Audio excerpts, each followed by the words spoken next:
land, so you might have a train come by. Look at the hat. Look at the graphic behind UCC. Oh, the hat. Look at the hat they put on Thomas the Train. Wow. Thomas the Train. Hashtag Jenna has 2 children under the age of 5. Wow. I meant we knew what you meant, Jenna. You're good. We all have colds this time around. Hey, let's move on to the Falcons and the Saints. Sunday at 1 Eastern on Fox. Let's make this one as simple as possible. And by the way, Chris Kinney is still with us. Whichever team wins this game clinches a spot in the postseason. For the Saints, a win gets them closer to a home playoff game, while the Falcons are just trying to hang on to that number 6 seed. Chris, what are you looking for in this one? I'm looking for the team that's going to be best in situational football, the team that's going to play mistake-free football. And I know that sounds like the formula for success all the time, but it gets magnified this time of year, December, January, in the National Football League. You look at this matchup that happened 2 weeks ago between the Falcons and the Saints, and the Saints were 3 of 10 on third down. Okay, they had 11 penalties, and 9 of which resulted in first downs for the Atlanta Falcons offense. So if you want to know how a team that turns the ball over 3 times is able to win that game, that's how. And then if you look at the mistakes that the Saints made when they had the game, potentially the game-tying or winning drive, Drew Brees threw an interception from the 11-yard line. So those types of things just cannot happen. I think a big reason why the Saints offense was a little bit stagnant was because they weren't able to get the ground game going. When you start looking at Alvin Kamara and Mark Ingram, that's their formula for success.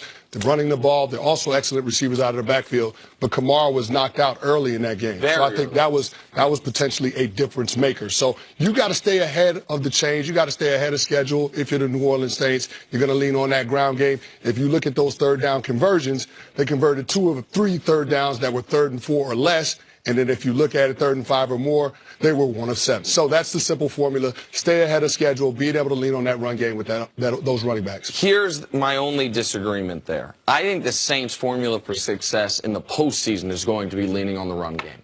In this game in particular, the Falcons' pass defense last month has been miserable, giving up about a 120 rating. This is going to be an indoors game, obviously, as every game between the Saints and Falcons is, no matter where it's played. This one's in New Orleans. This is a game where I think Drew Brees can take advantage of Atlanta. I don't know that he'll have to. Maybe they will lean on the run game early, and that gets him to the lead. But if for some reason Atlanta is stifling the run game, it's one of the reasons I think New Orleans wins this weekend. It's one of the games I'm most confident in, because if Atlanta does stop their run game, I don't think they can stop their pass game. I think New Orleans can beat them multiple ways this weekend, and I'm not going to look to the game 2 weeks ago, because if the Saints had barely beaten the Falcons in a game Julio Jones went out on the first series, I'd throw it out when they played again. Kamara's not Julio Jones, but he's been a critical piece for them. He got knocked out in the first series of the game, so I can't draw too much from it. Is Kamara enough of a difference to change the outcome of this? Can you say, you know what, cast everything else aside. Just the fact that they have Ingram and Kamara back together again, don't worry about it. Saints are in control. Yes, he's huge because he can dominate on the most important down in football. That's third down. That's the conversion down.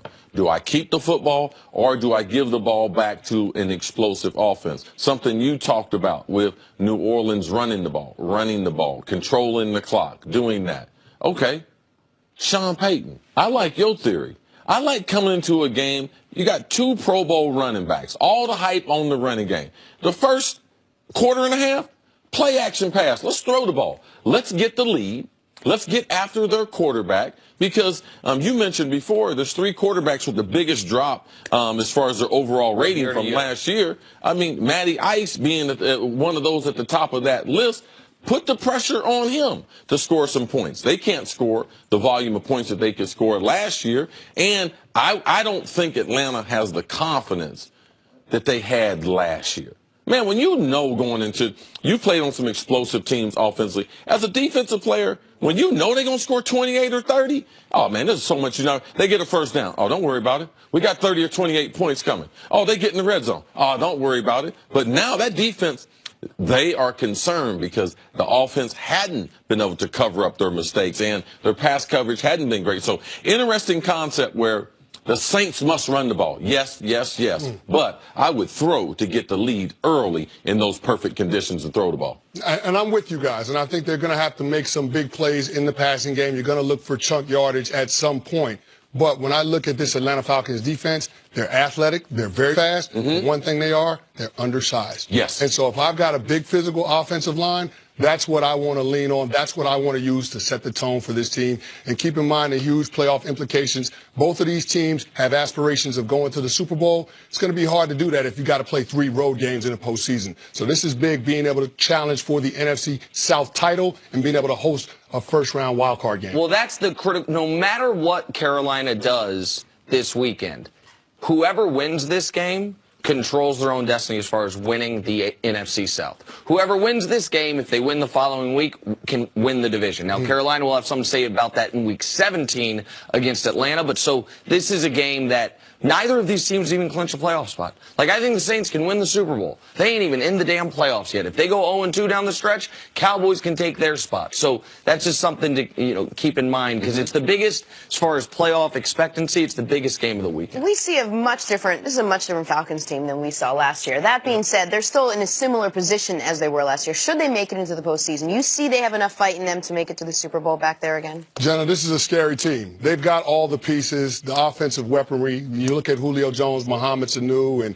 Tevin Coleman and Devonta Freeman. I mean, it took Matt Ryan a while to figure it out with Kyle Shanahan, and you just wonder if it just takes a little bit of time with Sarkisian now being the offensive coordinator for them to establish that chemistry. But, boy, if this team figures it out going down the stretch, nobody wants to see them in the postseason when they're clicking on all cylinders. Same ingredients, but not getting the same results out of the food that they got last year under Shanahan that they're getting under Sarkisian. Different cook, right? Yep. That's how it would work. Got to put a little more salt in there. There you go. A little hot sauce. One is something I would eat, and one is something Nick would eat. They're different. Yep, that's why your feet are swelled up today. Oh, wow. Wow, the shade this early in the morning. So much Good to see you, shade. brother. Chris, thank you so much She broke for her joining regimen. us. She drank some water.